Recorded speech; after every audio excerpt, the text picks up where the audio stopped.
Hi, and welcome to Missouri Athletic Club Connections, a podcast highlighting Missouri's only premier athletic club. The MAC is recognized as a foremost private club in St. Louis, known for attracting exceptional people and enriching lives for generations.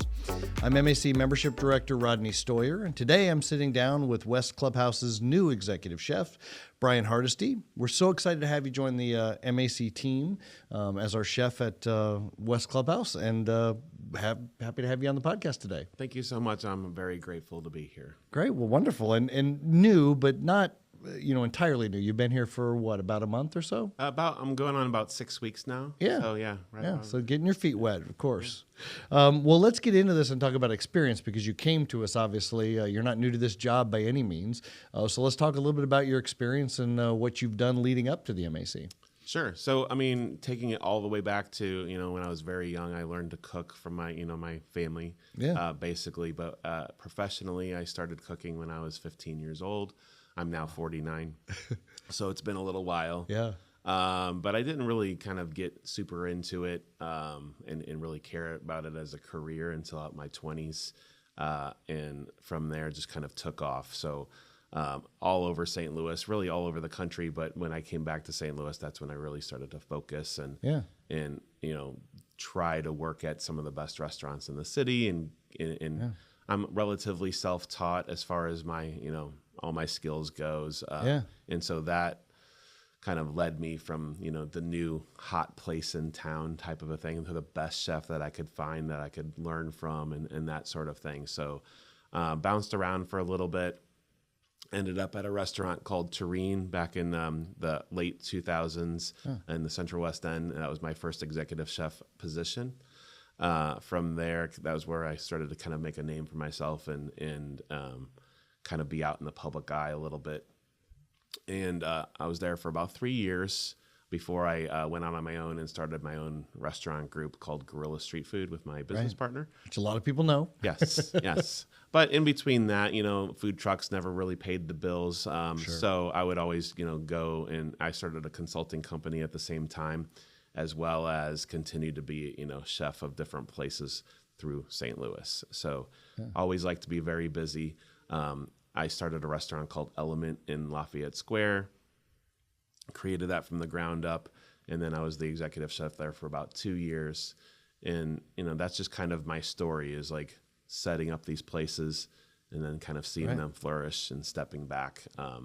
So I've done that a few times, but I always have this passion to want to be in the kitchen. And that really kind of led me to the MAC. Yeah. And again, I heard it was obviously a wonderful fit and good timing for both of us.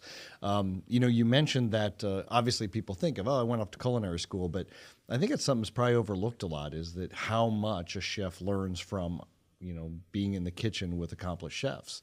That's a big part of it, right? No matter whether you went to school in a particular place or not. Yeah, I just have the opinion that you can learn and actually get paid at the same time. So that's just where my career led me. I always wanted to have a hands-on kind of approach to what I wanted to learn. Where I was at my career, I started off as a dishwasher and kind of worked my way up, kind of a thing. So it just felt very natural to hunt down the best restaurant that I could get my foot in the door in and learn. Do it that way. Yeah. Well, and now, obviously, not just with the MAC, but obviously you progressed to that point. I mean, I'm assuming it's still important to you to go the other direction, right? For sure. As far as the training and teaching the younger generation. Absolutely. And that's something that I kind of have a focus on in the kitchen every day is introducing new techniques, new ideas, ways to think about food.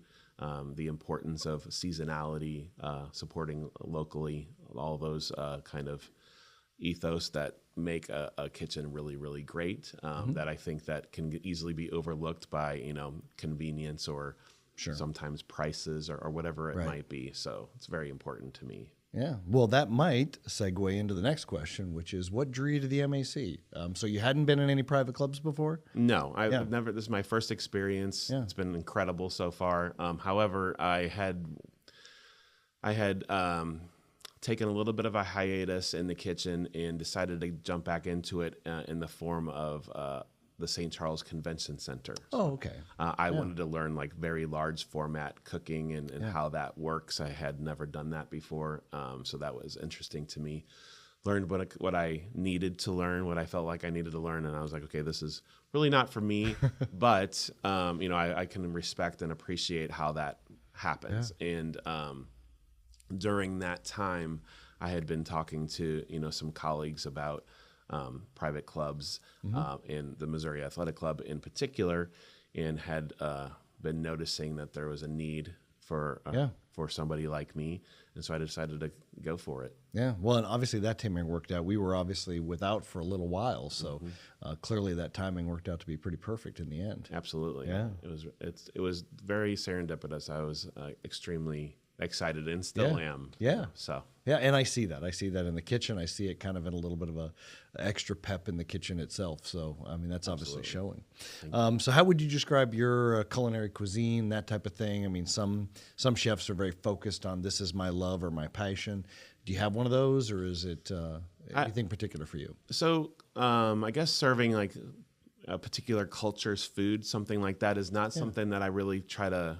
I don't try to kind of adhere to one particular thing. Now, I love to learn something new, something that's challenging, something I don't know about, and then try to master that as best as I can. Yeah. That was the case with Filipino food with my own restaurant group, and I still love that very much. Yeah.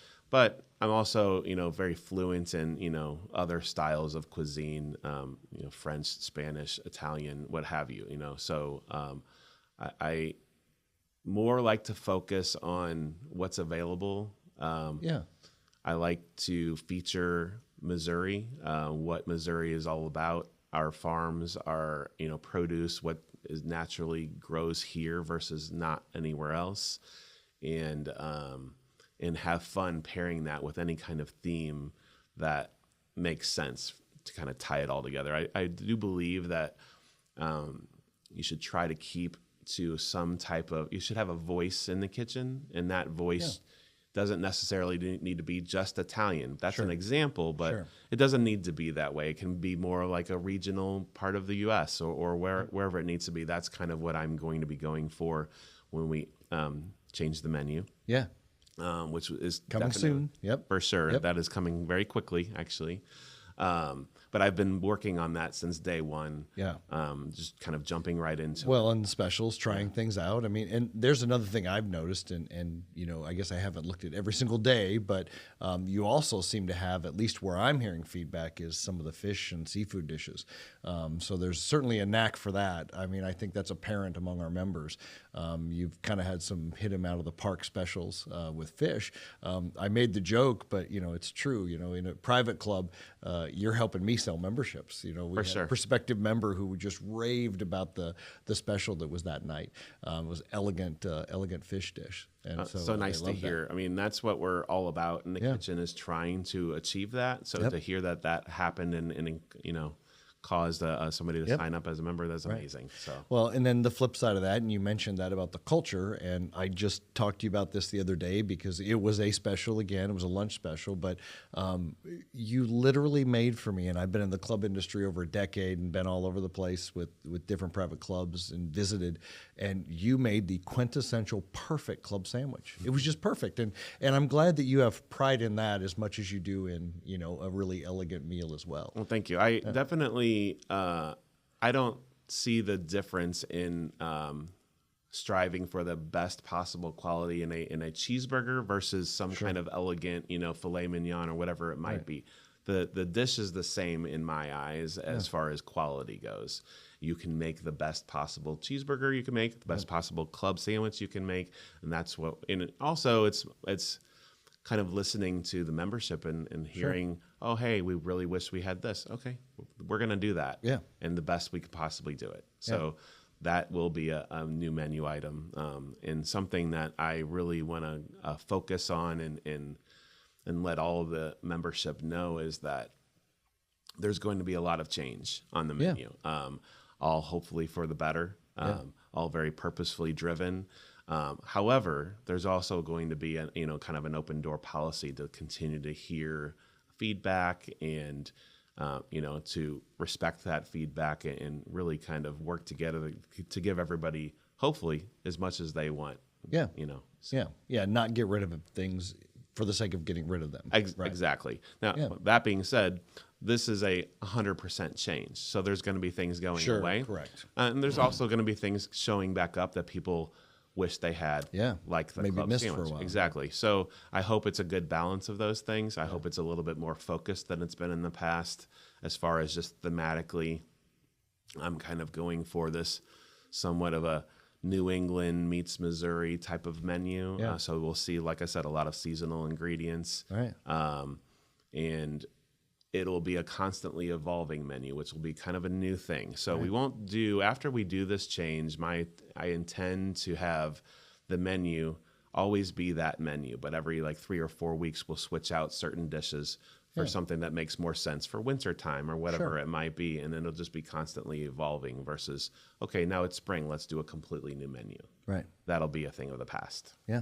Perfect. Well, I love that idea. And again, I think, I want to say, I hope our members, our listeners are paying attention and they're willing to give these new dishes a try. But I know they already are. And they're already raving about the new things that are coming out. So they're ahead of us. I think they're on board already. Absolutely. Which is fantastic.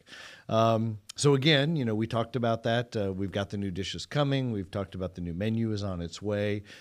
Any other changes in general at the restaurant level at the MAC West?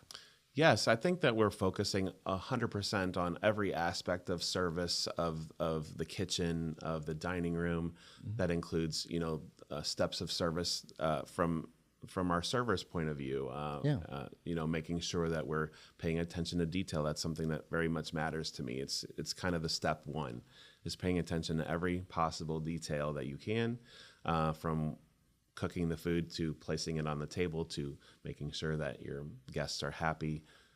All that creates the experience, and that's really what we're going for. Right. Well, and it is. It's front house, back house. It's not a particular thing where the kitchen does this and they don't care about the presentation or the delivery or anything else. It's all one cohesive thing. For sure. And it's a little tougher. We are at a clubhouse that has, for a lunch service, for example, you've got a much more formal experience going on in one space and an extremely casual experience going on right next door. So there's a challenge there, I'm sure. Absolutely. And it's one that I think we've kind of cracked. We have a really good plan going forward. And we're going to see what everybody has to say about it. My goal is middle of November to do these changes. Yeah. We've been testing most of these dishes for the last 6 weeks. So I think that, we've got a good foothold on what we're expecting to happen.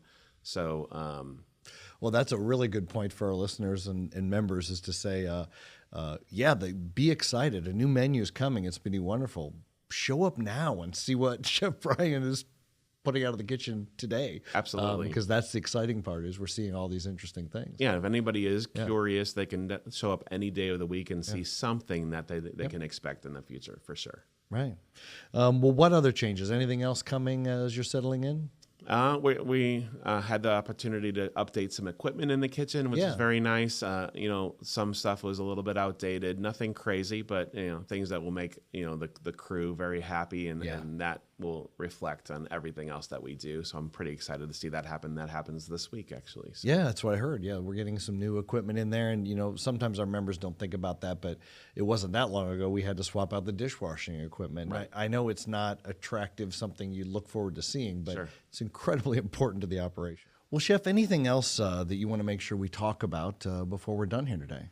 Yes. So there's been a lot of discussion about brunch at the West Clubhouse. It's one of my favorite topics. Something that I learned about in the hiring process. This was a goal for the club. Something that I love, brunch. Yeah. I live in St. Louis. I love brunch. That's how it goes. And so we're going to introduce a completely new program. It will start middle of December. I believe December 21st, every Sunday. Yeah. I can't get through all of the details, but I can say it's going to be a new approach to what's been tried in the past, what's been done in the past. I'm very passionate about it. I have my crew all worked up and very excited about it. Yeah. And we're making very meticulous plans to implement it and make sure that everybody knows it's happening, and that's coming soon. Oh, that's fantastic news. And again, I know our members are going to love that because it's kind of been an on again, off again thing for a while, and I love that you're motivated and prepared to do that again. Absolutely, yeah. It's just just like anything else that we've been working on at the club. It's just something that I'm very excited to get into and hear feedback. And like I said, everything has just been so great here so far. So I'm very excited. Right. Well, wonderful. Wonderful. Well, again, thanks so much, Chef. Really appreciate having you be here and sharing this time with us. And again, exciting times, exciting changes here at the MAC. So thanks again. And thanks for tuning in for another amazing episode of Missouri Athletic Club Connections. Stay connected with us through the events calendar, the MAC app, and social media. And we'll be back and see you soon.